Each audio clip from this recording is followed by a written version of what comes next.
Hey guys, it's David.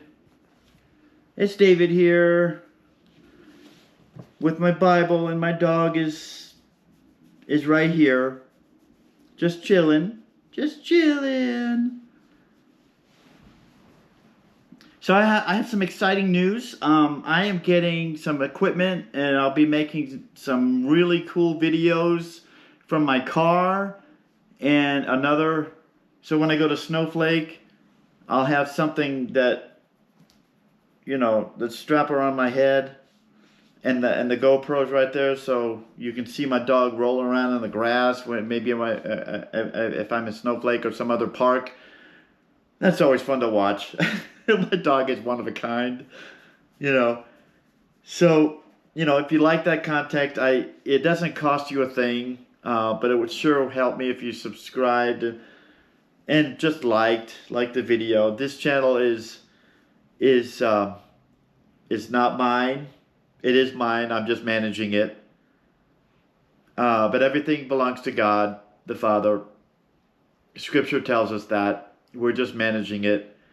And my hope one day is for him to say, "Well done, good and faithful servant. Enter now into the joy of the Lord." That's what I hope every Christian wants to hear. How did you treat people? How did you manage my money? What did you do? How was your love walk? How did you spend the money that I gave you or that I gave you? For a lot of you, how did you treat your families? These are questions he already knows, but he asks questions regardless. I'm just talking about believers in Jesus. The other ones, well, that's for another time. But in Psalm, I want to read something in Psalm 56. Let me get there. I should have already been there. Psalm 56:8.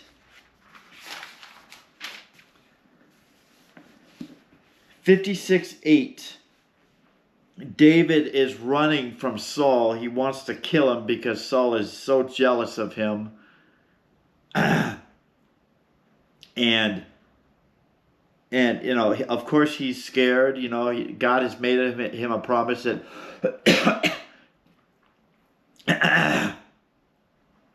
that he's going to be king over all. Excuse me. Over all of Israel. But before that, Saul had disobeyed the Lord twice.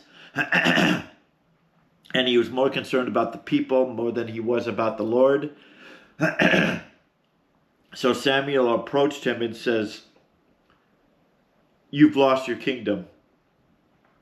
And he's going to give it to somebody who the Lord has appointed. The most unlikely ones he chooses. And that's just how he does things. But so in the midst of all this running, from Saul, he's getting help, and in Psalm 56:8, he says, you know my wanderings. You put my tears into a bottle. Are they not in your book? So I have some commentary on this, and it's really good. I mean this book is like 50% commentary, 50% Bible, I believe, or something like that. Something like that. It's more Bible than commentary, but I want to say it's 65% Bible and 65% commentary. And as you know, the Old Testament is a shadow of things to come for the New Testament. It's just immaculate. But it says here that Excuse me. Among the Greeks, Romans, and Jews, the collection of the tears of a mourner during a time of great grief and sorrow was customary. The tears were gathered in a small bottle. When it was full, they put wax was placed over the mouth of the bottle as a memorial of the time of sorrow.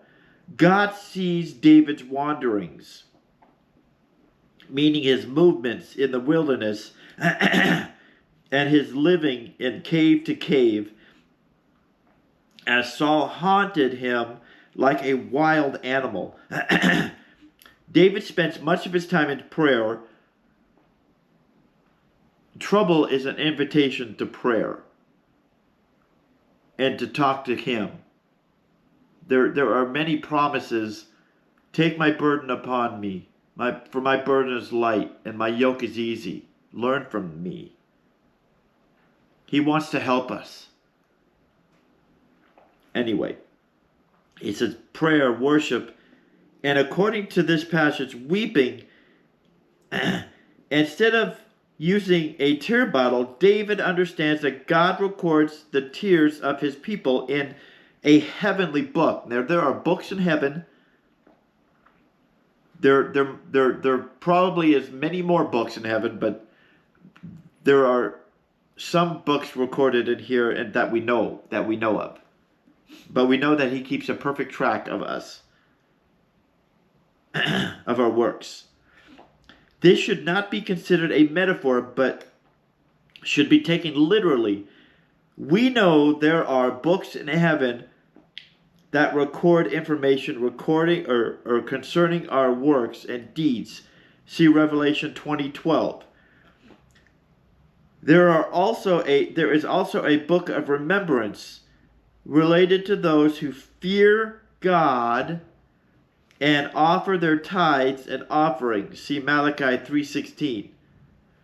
Thus, we should not be surprised that God records our tears, as the Almighty also knows the number of stars and the number of our hairs on our heads. See Psalm 147:4 and Matthew 10:30. He also knows how many grains of sand are on the earth.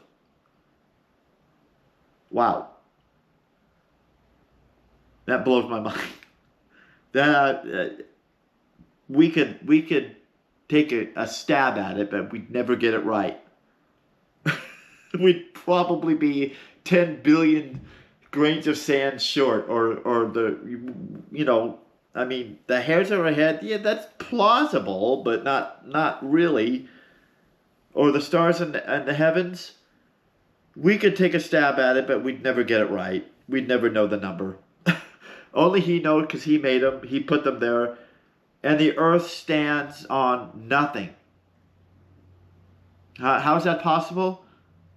Well, everything is possible with God. Everything is possible with God.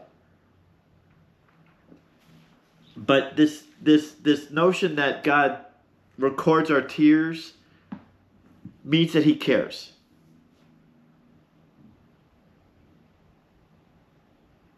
Nothing can happen to us without him knowing it.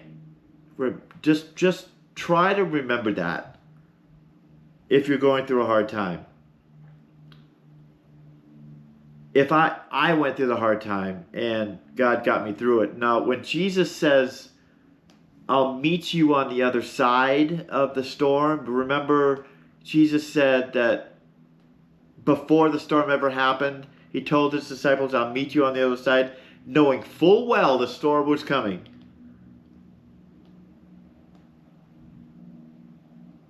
But they didn't. And so when they got on the boat, it was probably all calm at first. Of course, they got on the boat, clear skies, the wind, just a gentle breeze, full sailing. And then, as you know, life can happen in an instant. This life is not stable, but God is, and his word is very stable. It's perfectly 100% stable. And so, but it surprised them when the boat when this rain and the storm and probably thunder and lightning started hitting it, and it was dark. Because when they saw Jesus walking on water, they thought it was a ghost. They couldn't see him clearly. And, Peter, as he was, when he recognized that it was Peter, I mean Jesus, he said, "Let me walk on the water." And he says, "Come." And he walked on the water. And as you know the story, of course,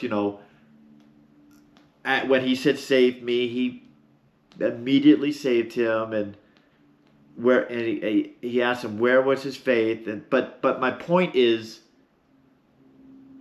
Jesus calmed the storm. He met him on the other side. Jesus knows, he cares, he proved to us that he died on the cross and rose again. And he's recording everything, our works, our deeds, our tears. And he just wants us to have faith in him, a relationship with him, get to know his character, the examples of the Old Testament. If we humble ourselves, he will exalt us. He's in charge. He knows exactly what's going on. And in the end, he wins. The Bible is as a, I forget what you call it, basic instructions before leaving earth. That's exactly what it is. And if we just hang on to it, he's going to get us through. He's going to bring people into our lives. He's going to, if your heart is there, find us a church. Help us to serve. And when he gets you out of that problem, he wants us to share with others who are going through the exactly the same thing. So if anyone out there in YouTube land has gotten scammed, talk to me. Comment to me. I've been through it. I know what it feels like. It's very painful. But now that I've gotten through it, he's restored everything back to me. All 6 things that the enemy has stole from me, he brought it back to me. 2 things are living up here in Prescott or Dewey, Arizona, now in Dewey, Arizona. It was in Prescott Valley. And to live near the church that I wanted to live nearby. I got them both and everything else. Isn't that amazing? He knows exactly what he's doing, and he will complete what he started. He is the author and finisher of our faith.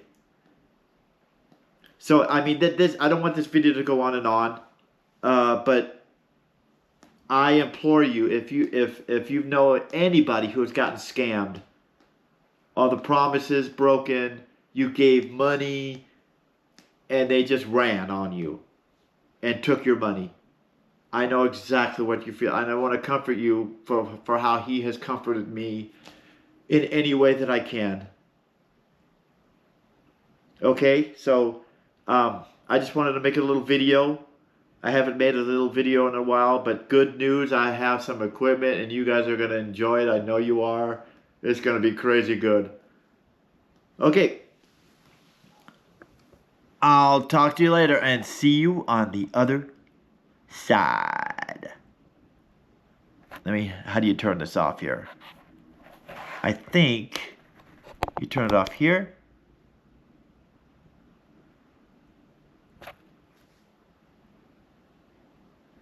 Let me see. Nope, I didn't turn it off yet.